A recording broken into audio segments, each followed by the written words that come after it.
ঢাকা চট্টগ্রাম মহাসড়কের মিরসরাইয়ে 4 যানবাহনের ভয়াবহ সংঘর্ষে জায়গায় শেষ একজন। এ ঘটনায় আহত হয়েছেন আরও 3 জন। 10:30টার দিকে উপজেলার জোরারগঞ্জ ইউনিয়নের দক্ষিণ সোনাপাহাড় এলাকায় এ দুর্ঘটনা ঘটে। এ বিষয়ে জানতে চাইলে প্রত্যক্ষদর্শীরা জানান, মহাসড়কে যান চলাচল ধীরগতির থাকায় প্রথমে একটি পিকআপের পেছনে ধাক্কা দেয় একটি কাভার্ড ভ্যান। এরপর ওই কাভার্ড ভ্যানের পেছনে ধাক্কা দেয় স্টিলের বান্ডেলবাহী একটি ট্রাক। পরে ট্রাকটির পেছনে আরও একটি কাভার্ড ভ্যান ধাক্কা দিলে 4টি যানবাহনের মধ্যে সংঘর্ষ ঘটে। এই সময় ট্রাকে থাকা প্রায় 5 টন ওজনের স্টিলের বান্ডেল ছিঁড়ে পড়ে একটি কাভার্ড ভ্যানের ওপর। এতে গাড়িটির সামনের অংশ দুমড়ে মুচড়ে গিয়ে চালক সিটে আটকা পড়েন। এই সময় রাস্তা পারাপারের সময় এক পথচারী দুর্ঘটনার মধ্যে পড়ে গুরুতর আহত হন। পরে ফায়ার সার্ভিস, পুলিশ ও স্থানীয়দের সহায়তায় আহতদের উদ্ধার করে মিরসরাই উপজেলা স্বাস্থ্য কমপ্লেক্সে নেওয়া হয়।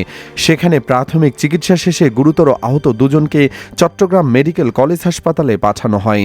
পরে চিকিৎসাধীন অবস্থায় পথচারী আশরাফ মারা যান।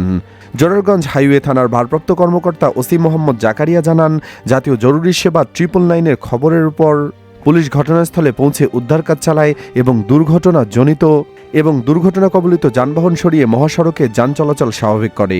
ময়মনসিংহের ঈশ্বরগঞ্জে ইজি বাইক ও মোটরসাইকেলের সংঘর্ষে 2 জন নিহত হয়েছে। এ ঘটনায় আহত হয়েছে আরও 3 জন। বিকেল 5:30টার দিকে উপজেলার মাইজবাগ গোরস্থান এলাকায় এ দুর্ঘটনা ঘটে। পুলিশ ও স্থানীয়রা জানান, নান্দাইল থেকে ছেড়ে আসা যাত্রীবাহী ইজি বাইকটি ঈশ্বরগঞ্জের মধুপুরের দিকে যাচ্ছিল। বিকেল 5:30টার দিকে ময়মনসিংহ কিশোরগঞ্জ আঞ্চলিক সড়কে ঈশ্বরগঞ্জের গুরুস্থান এলাকা পর্যন্ত এসে ইজি বাইকটি ইউটার্ন নিচ্ছিল।